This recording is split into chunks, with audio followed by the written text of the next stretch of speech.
आज के कार्यक्रम की शुरुआत करें, मेहमान से मुलाकात करें और गोल्ड पर ये मधुर सी आवाज सुने। उससे पहले आपको बता दें कि ये है प्रोग्राम आज के मेहमान 100.1 FM गोल्ड पर। तो पहले ये सुरीला सा अंदाज उनका और फिर उनसे बातें और फिर नाम बताएंगे आपको।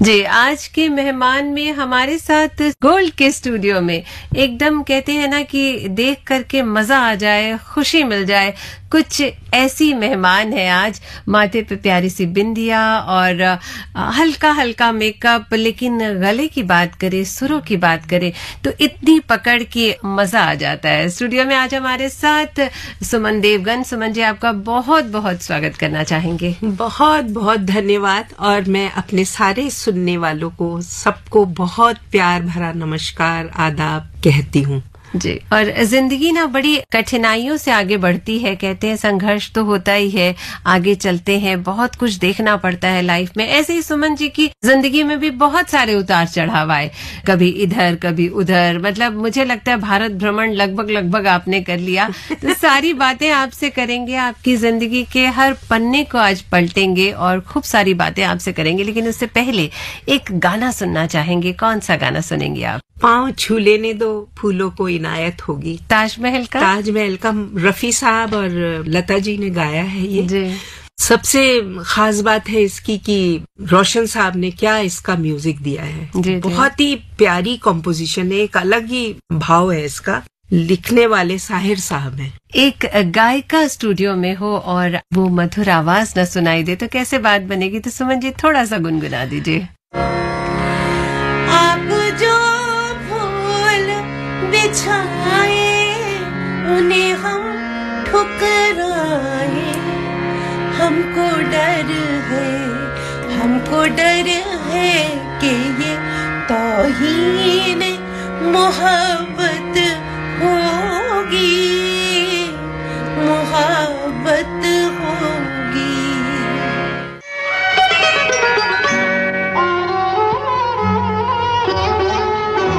पाँव छू लेने दो, फूलों को इनायत होगी, इनायत होगी। वरना हमको नहीं इनको भी शिकायत होगी, शिकायत होगी।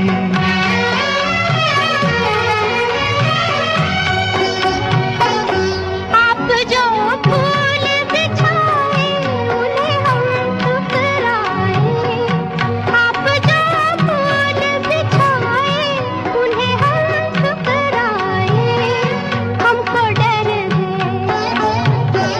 हमको डर है कि ये तौहीन मोहब्बत होगी, मोहब्बत होगी।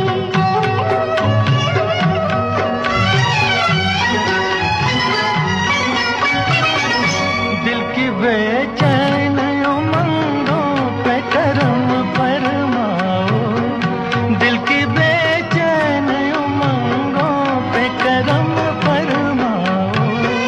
कितना रुक रुक के चलोगी तो कयामत होगी, कयामत होगी। पाँव छू लेने दो, फूलों को इनायत होगी, इनायत होगी।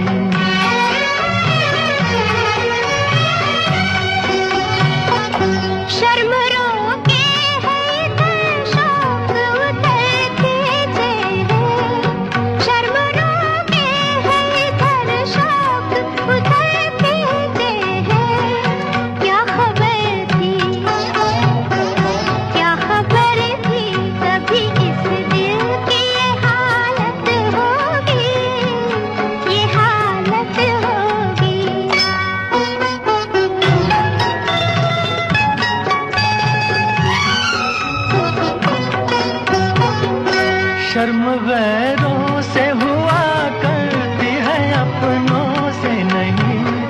शर्म गैरों से हुआ करती है, अपनों से नहीं।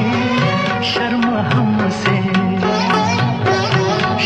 हमसे भी करोगे तो मुसीबत होगी, मुसीबत होगी। पाँव छू लेने दो फूलों को, इनायत होगी, इनायत होगी। हमको डर है कि ये तौहीन मुहब्बत होगी, मुहब्बत होगी। आज के मेहमान प्रोग्राम में आज हमारे साथ गजल सिंगर कहूँ आपको, गीत के लिए आप जानी जाती हैं, भजनों के लिए जानी जाती है। मतलब आपकी आवाज बहुत मधुर और बहुत मीठा गाती हैं आप। ये बताइए कि आप शुक्रिया। खाती क्या है? जी। बस ये सब कुछ सरस्वती माँ की कृपा है कि जी। आवाज ठीक रहती है। बिना रियाज और- के तो कुछ नहीं होता। और रियाज तो बहुत जरूरी है। जी। मेरे उस्ताद कहा करते थे, कुछ भी खाओ, जो दिल चाहे खाओ, लेकिन रियाज जरूर होना चाहिए। मैंने एक बार किसी महिला से बात की थी, तो उनसे मैंने कहा था कि बड़ा मीठा गाती हैं आप, क्या राज है मिठास का? तो क्या खाती हैं? तो उन्होंने क्या कहा था पता? हरी मिर्च खाती हूँ। तो आवाज बड़ी सुरीली हो जाती है। मैंने कहा मैं चाह के भी हरी मिर्च तो नहीं ऐसे खा पाऊंगी, आवाज चाहे जैसी भी हो। तो ये चीजें हैं, कुछ कुछ याद रह जाती हैं और बहुत प्यारी लगती हैं। वैसे आपको ताज्जुब होगा, मुझे भी खाने के साथ अगर हरी मिर्च नहीं होती है स्वाद नहीं तो आता मुझे है। लगता है कि कुछ बहुत बड़ी डिश कम है। जी, खाने का स्वाद ही नहीं आता जब तक वो हल्का सा तीखापन ना आए। तीखापन। तो खाने में वैसे आपको क्या अच्छा लगता है सुमन जी? सीधा साधा खाना अच्छा लगता है, दाल सब्जी रोटी। और बनाने का भी शौक है आपको? हाँ, बना लेती हूँ, बच्चे लोग तो पसंद ही करते हैं। जी, लेकिन बहुत बार ऐसा होता है कि किचन में जाने का मन ही नहीं करता, और मैं उन्हीं में से हूँ क्योंकि मुझे बनाने में बिल्कुल मजा नहीं आता है, लेकिन खा मैं इत्मीनान से लेती हूँ, मजे से। जी नहीं, मुझे तो बनाने का भी शौक है, जी। ऐसा नहीं है। जी। लेकिन अब सब बच्चे अपने अपने घर बार के हो गए हैं, अब इसलिए वो शौक भी शायद कम हो गया। कम हो गया है। जी, आकाशवाणी से आपका रिश्ता, आपकी बॉन्डिंग बहुत पुरानी है कह सकते बिल्कुल, हैं। बिल्कुल। और आप ये भी कहती हैं कि आकाशवाणी ने एक तरह से गायकी को जिंदा रखा। तो मैं चाहूंगी कि आपके मुंह से कुछ सुना जाए। बिल्कुल, ये सच्चाई है। मैं हर मंच पर, चाहे वो किसी का भी मंच हो, मैं इस बात का एहतराम करती हूँ कि ऑल इंडिया रेडियो मेरी जिंदगी में एक बहुत ही अच्छी चीज साबित है। इस पे मैंने गाती रही, इससे जुड़ी रही।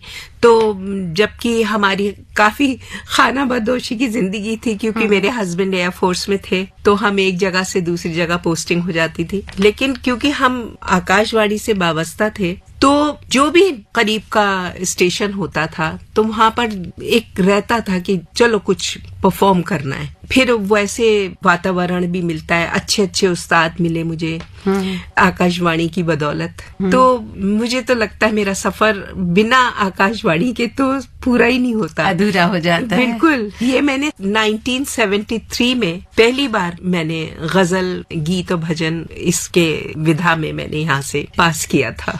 पटना में पहली बार किया था मेरा ऑडिशन, क्योंकि मेरे हस्बैंड वहीं पोस्टेड थे। तो वो भी एक बहुत ही यादगार जगह है मेरे लिए। चलिए, आपकी सारी जितनी यादगार जगह है और जो आपकी यादगार बातें हैं, उन सब से हम रूबरू होंगे, आपसे बातें जरूर करेंगे। लेकिन इससे पहले एक गीत सुनेंगे और अपने श्रोताओं को ये जरूर बताना चाहेंगे कि Suman ji all India radio की टॉप ग्रेड कलाकार हैं और अक्सर हमारे पास गुनगुनाने आती है, लेकिन आज गॉसिप करने आई हैं, बातें करने आई है। और जब मैंने देखा कि आप आकाशवाणी में एंटर हो रही थी, तो आप स्टूडियो इस तरफ आने की जगह आप म्यूजिक स्टूडियो की तरफ जा रही थी, तो मैंने हाथ पकड़ा, मैंने कहा नहीं सुमन जी, आज इधर, आज बातें करने का दिन है। जी। लेकिन गीत संगीत जरूर होगा और गाने भी सुनेंगे सुमन जी की आवाज में, थोड़े थोड़े छोटे छोटे, और उनकी पसंद के गीत भी होंगे। तो सुमन जी कौन सा गाना सुनेंगे? मदन मोहन जी की ही कंपोजिशन है जी। और राजा मेहंदी अली खान साहब ने कितना खूबसूरत लिखा है, और क्या कंपोजिशन, क्या अच्छे अच्छे म्यूजिक डायरेक्टर थे उस वक्त। और जो हम लोगों ने बचपन गुजरा ये सब गाने सुन सुन के, तो कॉलेज में गाते थे, फिर एयरफोर्स के कैंपस में गाती थी ये सब। वो सब ख्याल आ रहा है मुझे, तो मैं आपको वो ही सुनाती हूँ। आपकी नजरों ने समझा प्यार के काबिल मुझे। अनपढ़ का। जी, अनपढ़ का बहुत खूबसूरत गाना है और फिल्म भी बहुत प्यारी थी। जी जी जी। आपकी नजरों ने समझा प्यार के काबिल मुझे, दिल की धड़कन ठहर जा, मिल गई मंजिल मुझे, आपकी नजरों ने समझा।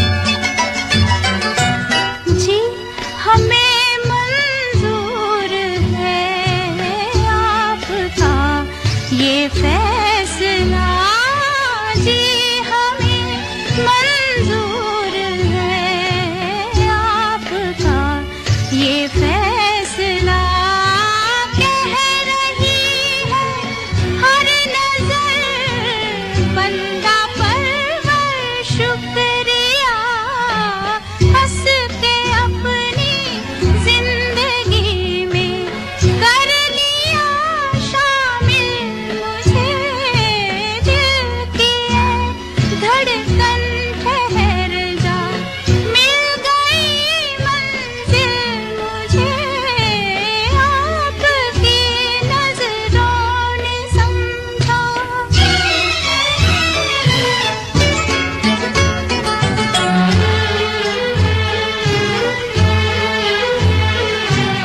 आपकी मंजिल हूँ मैं, मेरी मंजिल आप है, आपकी मंजिल हूँ मैं, मेरी मंजिल आप है, क्यों मैं तूफान से डरूं, मेरा साहिल आप है, कोई तूफानों से कह दे, मिल गया साहिल मुझे, दिल की धड़कन ठहर जा, मिल गई मंजिल मुझे, आपकी नजरों ने समझा।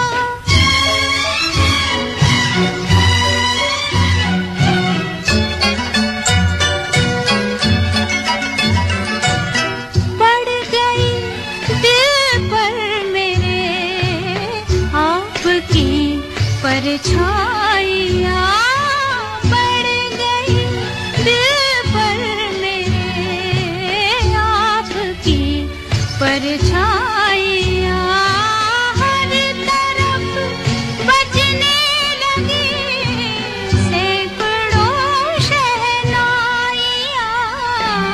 दो जहाँ की आज खुशियाँ हो गई हासिल मुझे, आपकी नजरों ने समझा प्यार के काबिल मुझे, दिल की धड़कन ठहर जा, मिल गई मंजिल मुझे, आपकी नजरों ने समझा। आज हमारी बातें हो रही हैं सुमन देवगन जी से, और सुमन जी आपसे ये मुलाकात बिल्कुल यादगार रहेगी, क्योंकि अब हम आपको ले जा रहे हैं आपके बचपन में, थोड़ा सा फ्लैशबैक की तरफ नजर कीजिए और पीछे जाइए। कितनी पीछे जाना चाहेंगी, जब पालने में थी या जब स्कूल में थी, कहाँ थी बताइए। मेरे ख्याल से स्कूल ठीक रहेगा। स्कूल ठीक रहेगा। मुझे पता है, ऐसा लगता है कि जो गायक होते हैं या जो गायिका होती है, वो पालने में जब रोती है तो वो भी सुर में रोती है, तभी मैं आपको वहां तक ले गई थी। लेकिन वाकई में धीरे धीरे जिंदगी आगे बढ़ती है, और स्कूल से ही आपको गाने का शौक रहा। कब आया गाने का शौक?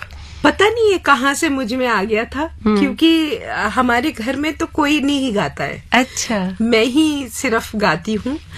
लेकिन ये बात थी कि मेरे पिताजी जो डॉक्टर थे रामपुर में, डॉक्टर मुरारी लाल, तो उनको शौक बहुत था, वो उस्तादों को सुनने जाया करते थे। He was a great connoisseur of music. Okay. तो हम भी बचपन में जाते थे, और एक रामपुर का माहौल था कि नवाब ऑफ रामपुर वो हर साल नुमाइश में प्रोग्राम किया करते थे, जिसमें एक दिन सारे क्लासिकल के होता था, एक दिन कव्वाली का प्रोग्राम, एक दिन कवि सम्मेलन, मुशायरा, इस तरह की बड़ी वो थी, जिसमें कि मेरे पिताजी माताजी दोनों बहुत ज्यादा इंटरेस्टेड थे, तो वो जाते थे। एंड बीइंग द यंगेस्ट मैं उनके साथ उनका पल्लू पकड़ के चल पड़ती थी। अच्छा। क्योंकि शायद मुझे शौक था। तो मुझे धुंधला सा याद है कि सबसे पहले जो मुझे याद है वो सिद्धेश्वरी देवी आई थी। इतनी खूबसूरत उनकी छवि लगी थी मुझे, जैसे वो बैठ के गा रही थी, और उनका वो पान खाना मुंह में, और उनकी वो मीठी सी आवाज, और पता नहीं मैं बहुत ज्यादा अट्रैक्ट हो गई थी।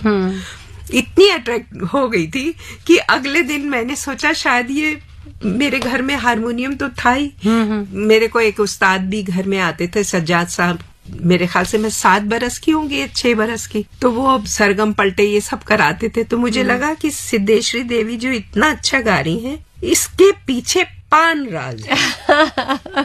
तो सुमन ने पान खाना शुरू कर दिया। तो मैंने जो उन दिनों 4 आने मिला करते थे पॉकेट मनी, तो वो जो मुझे पॉकेट मनी मिली, हमारे क्लिनिक जो था रामपुर में, नीचे मेरे फादर का क्लिनिक, थोड़ी सी दूर पे पान की दुकान थी। तो मैं उसके पास गई, छोटी सी बच्ची, कि मुझे ये 4 आने के पान पैक कर दो। तो वो काफी, पता नहीं क्यों आई है आज डॉक्टर साहब की बेटी पान लेने, तो खैर उसने दे दिया। तो जब मेरी माँ ने देखा तो वो खूब हंसी, बोली अरे गाना गाने से सीखोगी, पान खाने से थोड़ी होगी। तो ये ना बच्चे की वो था, छोटी छोटी बातें होती है लेकिन याद रह जाती है। लेकिन ये बात से मैं ये जरूर मानूंगी कि उनका गाना इस कदर मेरे दिल को अच्छा लगा था कि मेरा रुझान गाने की तरफ, गायकी की तरफ हुआ। और मैं अपने उस्ताद को कहने लगी कि मुझे बहुत अच्छे से आप ये बताइए वो बताइए, फरमाइशें कर करके उनसे सीखती थी। तो इस तरह से सफर चल पड़ा। सफर चल पड़ा जी। तो अभी कौन सा गीत सुनना चाहेंगे? एहसान तेरा होगा मुझ पर, दिल चाहता है वो कहने दो मुझे, तुमसे मोहब्बत हो गई है मुझे, पलकों की छाँव में रहने दो।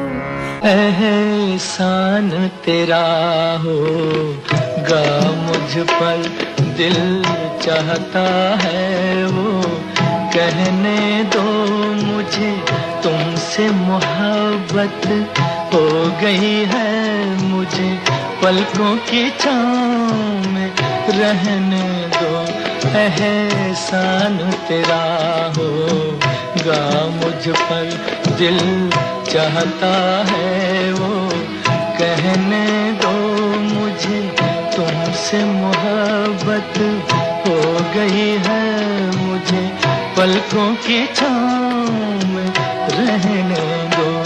एहसान तेरा होगा मुझ पर।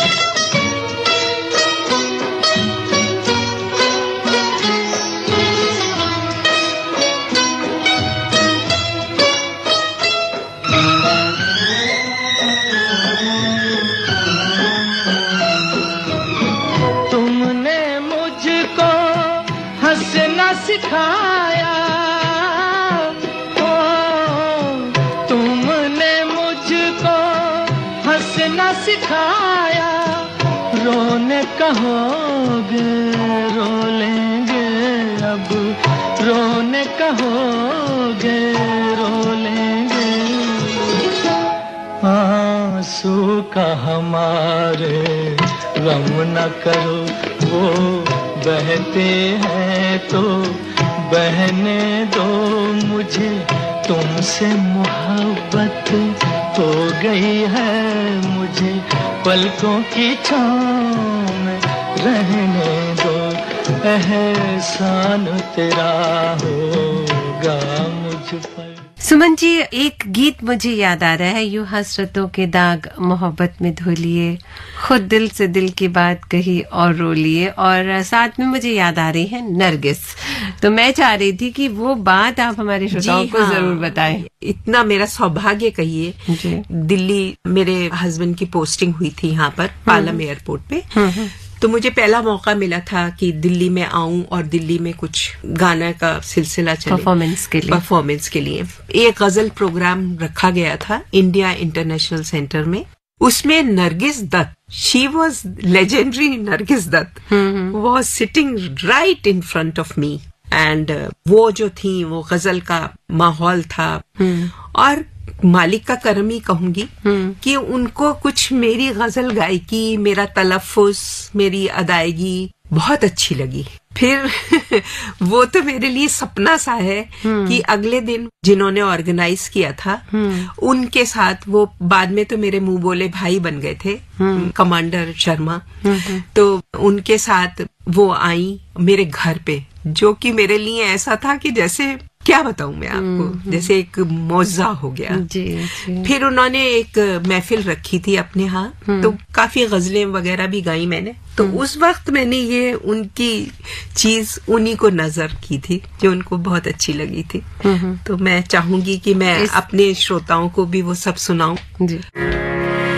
यूं हसरतों के दाग मोहब्बत में धो लिए, खुद दिल से दिल की बात कही और रो लिए, यूं हसरतों के दाग मुरझा चुका ये दिल तो मगर फूल ही तो है, मुरझा चुका ये दिल तो मगर फूल ही तो है, हाँ फूल ही तो है। अब आपकी खुशी इसे कांटों में तोलिए, खुद दिल से दिल की बात कही और रो लिए, यूं हसरतों के दाग। सुमन जी, एक चीज मेरे मन में बार बार आती है, आपने जो पढ़ाई की, जिसमें ग्रेजुएशन किया या पीजी किया या डॉक्टरेट किया, जो भी आपने किया, उसमें सब्जेक्ट्स आपके कौन से रहे? क्योंकि उर्दू की बात करते हैं, गजलों की बात करते हैं, तो आपके जो शब्द होते हैं उनका चुनाव, उनका उच्चारण, ये बहुत मायने रखता है। तो इसके लिए अलग से क्लास की, कैसे सीखा? क्योंकि ये एक डिफिकल्ट सब्जेक्ट है। असल में मैं इसका सारा का सारा श्रेय मैं अपनी रामपुर की परवरिश पर दूंगी जी, और वहाँ का माहौल कहूंगी, और मेरे उस्ताद कहूंगी जिनके साथ मैं रही, जिन्होंने मुझे अपनी बहन बेटी करके मुझे सिखाया बहुत प्यार से। अच्छा, मुझे खुद भी बहुत शौक था, शेरो शायरी से बचपन से बेहद लगाव था। अच्छा। बहुत ज्यादा। तो अक्सर करके जब भी मुशायरे हुआ करते थे तो मैं बाकायदा सुनने जाती थी वहां पर, और दिल्ली में भी बहुत अच्छे अच्छे शायर जिन्होंने रहनुमाई करी मेरी, जैसे मैं कहीं किसी लफ्ज पर मुझे लगता था कि इसका क्या मायना होगा या क्या इसकी डेप्थ है, तो मैं अक्सर उनसे पूछा करती थी। क्योंकि आपको जब कोई चीज से प्यार होता है ना, तो आप दूर तक जाते हो उस तक पहुंचने के लिए। तो मुझे शेरो शायरी से बेहद लगाव है। हिंदी कविता, शेरो शायरी, ये सब कुछ रचा बसा है मन में, और तलफ्फुज तो हमारे रामपुर की देन है, ये मेरी कहना चाहिए मादरी जुबान है। तो इसलिए इसमें तो मैं ज्यादा अपने को कुछ कहती नहीं, रचा बसा लिया आपने, रचा बसा हुआ है। जी जी जी। आपने गजल, गीत, भजन इसे चुना, तो इसका चुनाव क्यों किया गया और कैसे इस तरफ झुकाव हुआ? वही जैसे मैंने आपको बताया, क्योंकि शेरो शायरी और ये सब बहुत दिल को अच्छा लगता था। तो एक बचपन से भी था कि मैं जब स्कूल में भी थी तो मेरी जो स्कूल में संगीत की एक होता है ना एक्टिविटी क्लास, तो उस तरह से था। तो वहां पर मेरी जो संगीत की टीचर थी वो भी मेरे से कहती थी, अच्छा तुम्हारा एग्जाम तब पूरा हो जाएगा अगर तुम एक गजल सुना दोगी। अच्छा। तो मुझे याद है मैं तलत महमूद साहब की वो गजल गाया करती थी, जो खुशी से चोट खाए वो जिगर कहाँ से लाऊं, किसी और को जो देखे वो नजर कहाँ से लाऊं। वो अमूमन ये गजल मेरे से सुनती थी और मैं बड़ा उनको हैरान होके देखती थी कि क्यों रो रही हैं, क्योंकि उस वक्त इतनी छोटी थी मैं, मुझे समझ नहीं थी कि ये दिल को भी ये सब चीजें इतनी महसूस होती हैं। शायद मेरे पुराने जन्म के भी कोई कर्म थे। जी जी जी। एक गीत सुन लेते हैं आगे बढ़ने से पहले। सुमन जी, कौन सा सुनोगे? मेरा बड़ा फेवरेट है ये।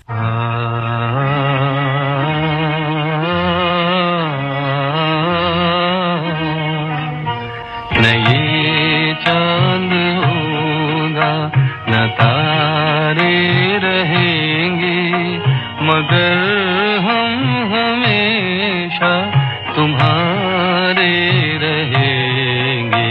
न ये चांद होगा।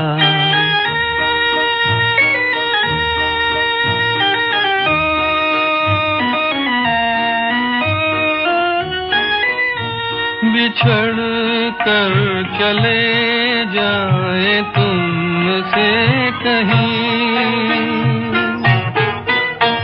तो ये ना समझना मोहब्बत नहीं।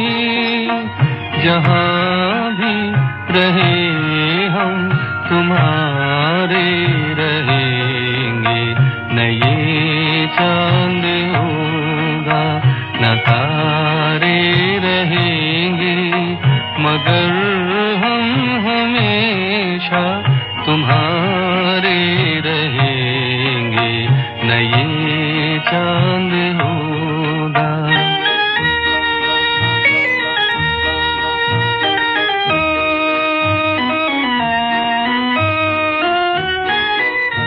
ज़माना अगर कुछ कहे भी तो क्या, मगर तुम न कहना हमें बेवफा।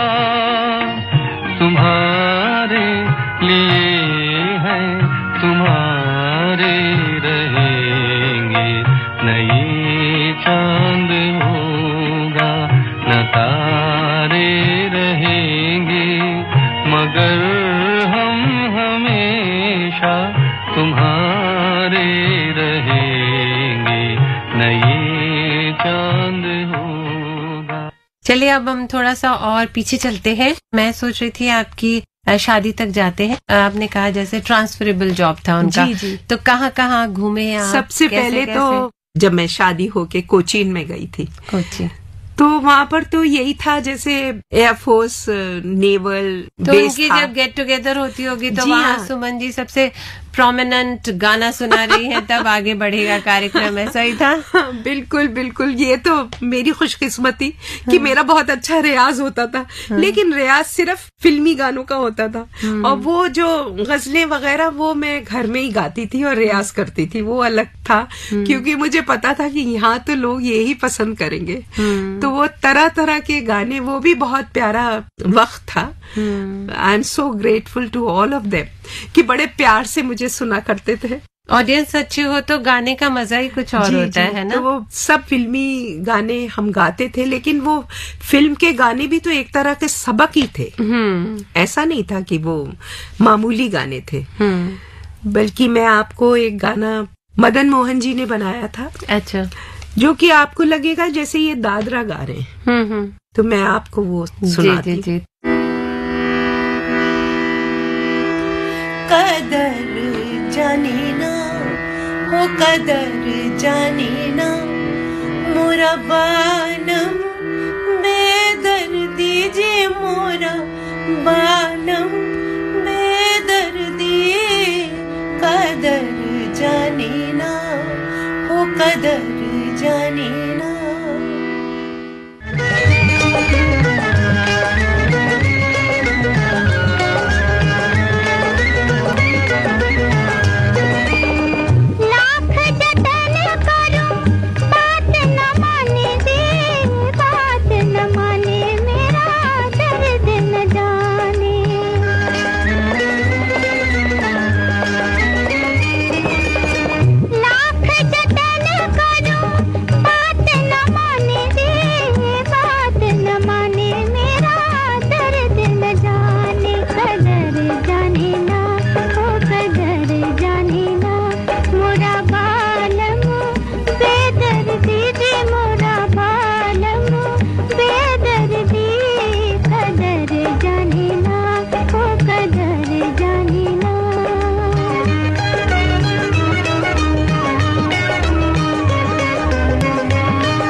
आपने ट्यून किया एफएम गोल्ड 100.1 मेगाहर्ट्ज पर। प्रोग्राम आज के मेहमान और स्टूडियो में आज हमारे साथ गायिका सुमन देवगन जी। वैसे तो नाम ही काफी है और क्या एलाबोरेट करूं और क्या करूं, क्योंकि आकाशवाणी से इतना पुराना रिश्ता है आपका और ये दरो दीवारें बिल्कुल जानी पहचानी सी लगती हैं और जब भी आए तो ऐसा लगता है कि ये अपना ही घर है, सच ये में। हमारा ही घर है। यहाँ की इतनी यादें जुड़ी हुई हैं कि कैसे मैं यहाँ पर 73 में सबसे पहले आई थी गाने, और कैसे पंडित शिव प्रसाद जी सामने आ गए थे और फिर वो मुझे उन्होंने कहा कि तुम जिंगल गाने चलो। बल्कि मैं वो कमर्शियल वर्ड में जो लेके गए उसका सारा श्रेय मैं पंडित शिव प्रसाद जी को ही दूंगी। बड़े अच्छे अच्छे लोग थे, सारे ही कंपोजर एक से एक बढ़िया थे।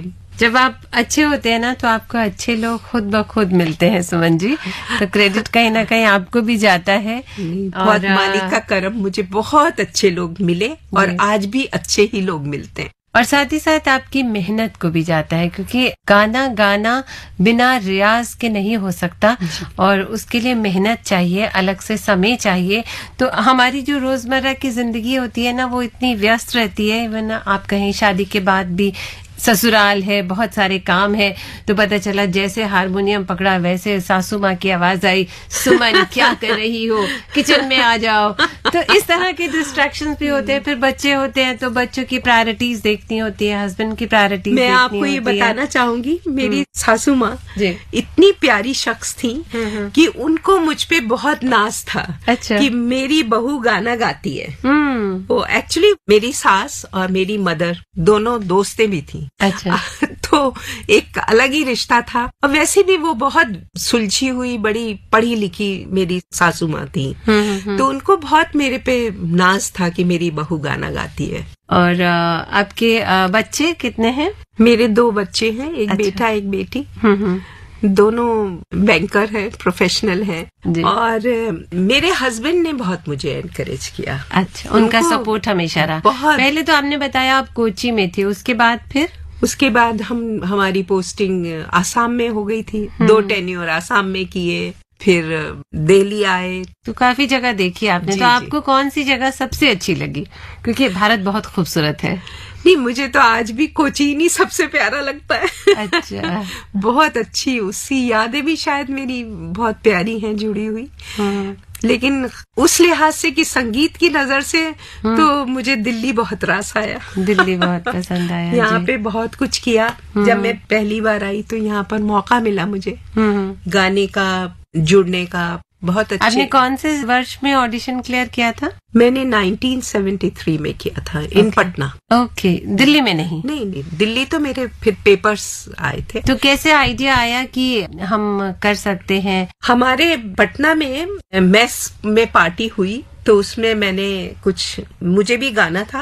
अच्छा। लेकिन AIR के आर्टिस्ट आए थे तो जाहिर बात है उनको ज्यादा भाव दिए जा रहे थे और उनसे गवाया जा रहा था। तो मुझे ऐसा जुनून सवार हुआ कि मैं भी क्यों नहीं बन सकती AIR आर्टिस्ट, तब मेरी भी इज्जत करेंगे लोग। बस वो बचपना ही कहिए उसको, क्योंकि थी भी मैं तो ये 22-23 शादी बरस के की। बाद की बात है ना? जी 22-23 बरस की थी। और फिर मैं अकेली पहुंच गई वहां पर AIR पटना पे। अच्छा। और मैंने कहा मैं गाना चाहती हूँ, बताइए क्या करूं। तो उन्होंने मुझे 2 ऑप्शन दिए कि या तो आप युववाणी में गाइए या जनरल में गाइए, उसमें जरा अच्छा गाते हैं लोग, वो लोग गाते हैं। तो हम तो अपने आप को कोई कम नहीं समझते थे, कहते ना बदखबरा, वो थी मैं।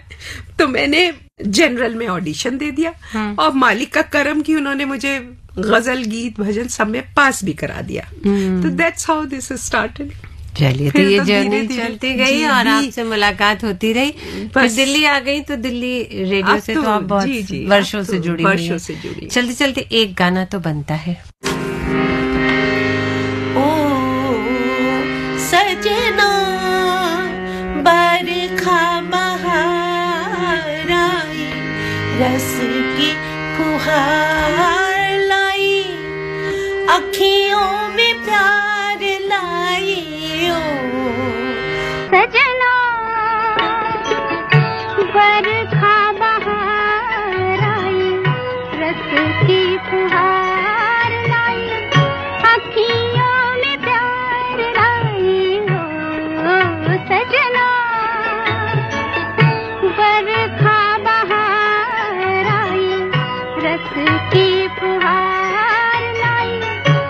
अखियों में प्यार लाई हो सजना।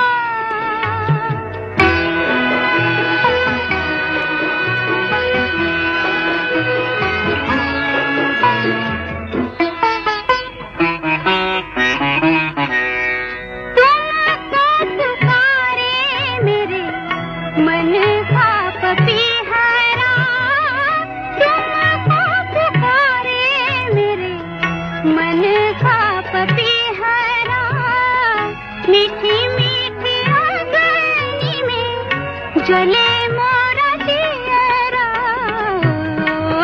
सजना।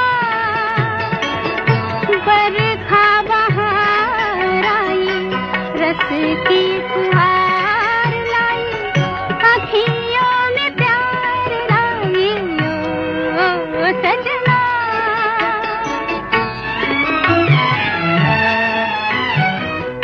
ऐसी रिमझिम में ओ सजन प्यासे प्यासे मेरे नयन तेरे ही ख्वाब में खो गए।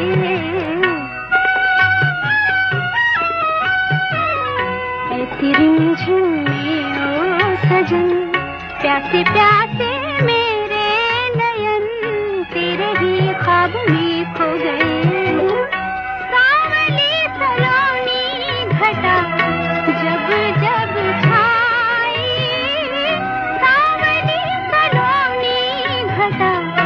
जब जब जब छाई अखियों में रहना गई नींदिया ना आई ओ सजना।